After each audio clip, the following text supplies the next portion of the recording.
स्थानिक स्वराज्य संस्थांच्या निवडणुका आणि ओबीसी आरक्षण प्रकरणी सुप्रीम कोर्टामध्ये मागच्या काही महिन्यांपासून जी सुनावणी पार पडलेली नव्हती त्यावरती आज ते प्रकरण सुप्रीम कोर्टामध्ये लिस्टेड झालेलं होतं। मात्र आजही या प्रकरणी सविस्तर सुनावणी होऊ शकलेली नाही आहे। सिद्धार्थ शिंदे आहेत माझ्यासोबत, आपण त्यांच्याकडनं जाणून घेऊया। सिद्धार्थ सर, खूप महिन्यानंतर हे प्रकरण आलेलं होतं, आज सुनावणी थोडक्यात झाली, नेमकं काय झालं कोर्टामध्ये मला सांगा। प्रमोदजी, बघा, हे प्रकरण जे आहे ते सरन्यायाधीशांच्या खंडपीठासमोर आहे, पण ते काही कारणास्तव आज हे नवीन खंडपीठाकडे हे प्रकरण ट्रान्सफर करण्यात आलं आहे, जस्टिस सूर्यकांत आणि जस्टिस भुयान।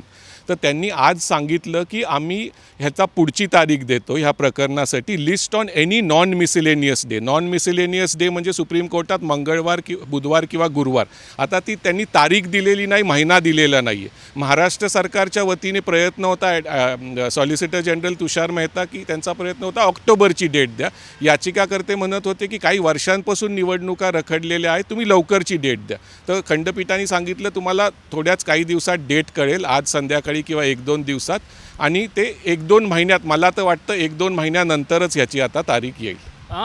ही प्रकरण जे आहे ते खूप वर्षांपासून, मी जसं म्हटलं तसं पेंडिंग, साधारणतः 2 वर्षांपासून या निवडणुकाचं प्रकरण सुप्रीम कोर्टामध्ये आले होतं। नेमकं प्रकरण काय होतं सर, ते थोडक्यात सांगाल? बघा, स्थानिक स्वराज्य संस्थांमध्ये ओबीसी आरक्षणासंबंधी हे प्रकरण होतं। वेगवेगळ्या राज्यांचे मॅटर लिस्ट झाले होते। तर महाराष्ट्राचं जे प्रकरण होतं ते जस्टिस खानविलकर, त्यावेळेस जे जज होते, त्यांच्यासमोर हे प्रकरण गेलं काही वर्षापूर्वी, आणि त्याच्यात त्यांनी आदेश दिले की तुम्ही ही जी ट्रिपल टेस्ट केली आहे, ओबीसी आरक्षण जे तुम्ही स्थानिक स्वराज्य संस्थेमध्ये देत आहात, तर ती ट्रिपल टेस्टमध्ये तुम्ही फेल झाला आहात। महाराष्ट्र सरकारला सांगितलं तुमचा सॅम्पल सर्वे बरोबर नाही आहे आणि तुम्ही का आरक्षण द्यावं ओबीसींना स्थानिक स्वराज्य संस्थेत आणि किती टक्क्यात द्यावं ते तुम्ही नीट स्पष्ट करू शकलेला नाही आहे। तर त्यांनी सांगितलं आहे आत्तापर्यंत, त्यांनी त्यावेळेस सांगितलं 2 वर्षापूर्वी की तुम्ही ट्रिपल टेस्ट फेल झालेले आहात, तुम्ही परत हे प्रोसिजर करा, पण त्यावेळेसपर्यंतच्या ज्या स्थानिक स्वराज्य संस्थेच्या निवडणुका आहेत त्या तुम्ही बगैर ओबीसी आरक्षणाच्या घ्याव्या।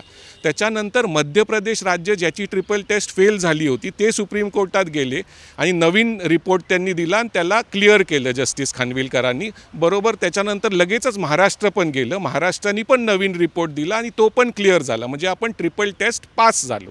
पण त्याच्यानंतर जस्टिस खानविलकरांनी ऑर्डर केली की आधी जे मी आदेश दिलेले आहेत बगैर ओबीसी आरक्षणाच्या निवडणुका त्या तुम्हाला घ्याव्या लागतील, आणि इथून पुढच्या ज्या आहेत निवडणुका त्या तुम्हाला विथ ओबीसी आरक्षण घ्याव्या लागतील।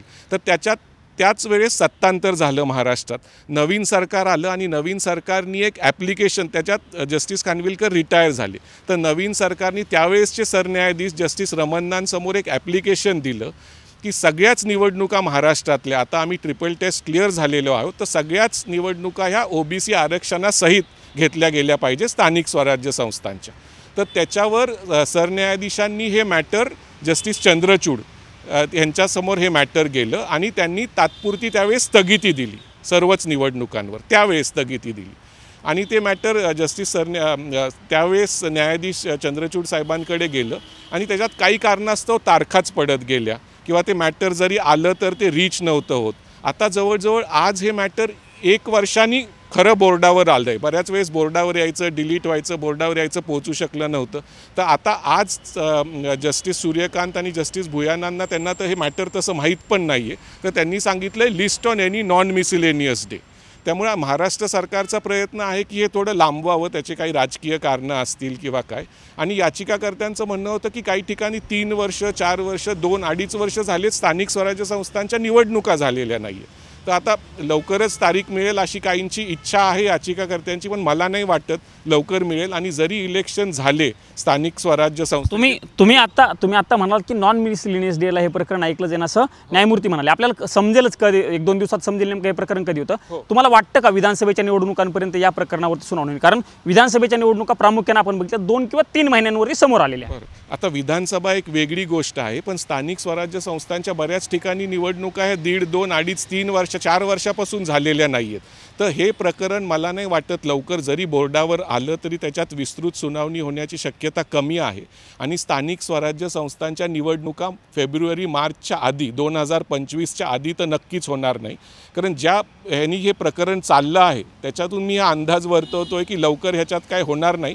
आणि सरकारला पण काही इच्छा नाही आहे की लवकर स्थानिक स्वराज्य संस्थांच्या निवडणुका व्हाव्या, कारण आज सरकारच्या वतीने तुषार मेहता जे सॉलिसिटर जनरल जनरल आहेत त्यांनी तर ऑक्टोबरची तारीख मागितली होती.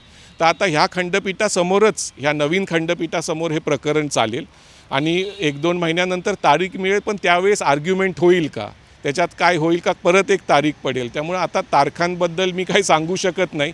तारखा पडत राहतात, ते कोर्टाचं कामकाज असतं, त्याच्यात तारखा आणि कधीकधी अचानक काही होऊन पण जातं.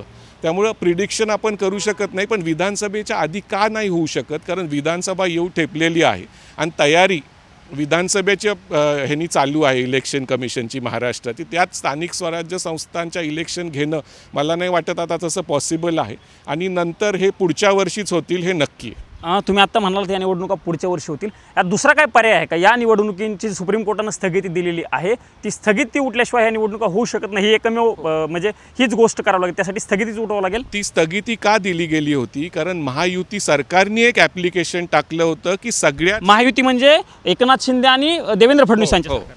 कारण आपण ट्रिपल टेस्ट पास झालो महाआघाडीच्या सरकारमध्ये, त्यावेळेस कोर्टाने सांगितलं होतं की जे आधीचे माझे आदेश आहेत त्याच्यात बिगर ओबीसी आरक्षण निवडणुका होतील आणि इथून पुढं तुम्ही ट्रिपल टेस्ट पास झाला आहेत, इथून पुढचे जे इलेक्शन आहेत ते विथ ओबीसी आरक्षण होतील.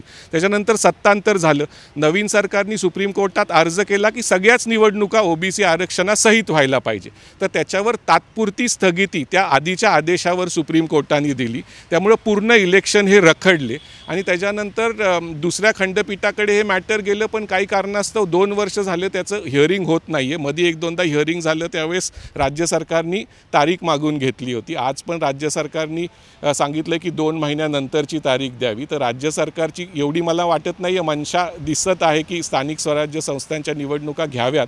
आणि जरी त्या घ्यायच्या असल्या तर आता विधानसभेमुळे ते पॉसिबल नाही आहे, कारण पूर्ण इलेक्शन मशिनरी आता ह्याच्यात लागली जाणार आहे. तर पुढच्या वर्षीच ह्या निवडणुका आता होतील. आता त्याच्यात दोष कोणाचा आहे वगैरे ते आपल्याला सांगता येणार नाही. कोर्टाकडून पण काही वेळ लागतोय, राज्य सरकार पण थोडी टाळाटाळ करते.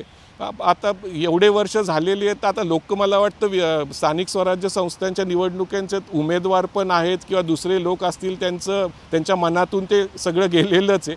आता जेव्हा कधी होतील तेव्हा होतील निवडणुका. आपण हे सिद्धार्थ शिंदे सर होते आणि त्यांनी स्पष्टपणे सांगितलेलं आहे की सुप्रीम कोर्टामध्ये पुढच्या काही दिवसांमध्ये तारखा पडतील. पण सुप्रीम कोर्टाचं कामकाज ज्या पद्धतीनं चाललेलं आहे किंवा आगामी काळामध्ये होणाऱ्या विधानसभेच्या निवडणुका आणि या सगळी यंत्रणा जर आपण लक्षात घेतली तर स्थानिक स्वराज्य संस्थांच्या निवडणुका या पुढच्याच वर्षी म्हणजे 2025 मध्ये होण्याची शक्यता देखील या ठिकाणी वकील सिद्धार्थ शिंदे यांनी साम टीव्हीशी बोलताना व्यक्त केलेली आहे.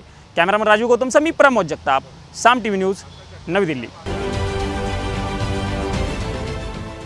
देश विदेशातील प्रत्येक घडामोडींचे लाईव्ह अपडेट मिळवण्यासाठी आता साम टीव्हीच्या सर्व सोशल मीडिया प्लॅटफॉर्मला लाईक, फॉलो आणि सबस्क्राईब करा.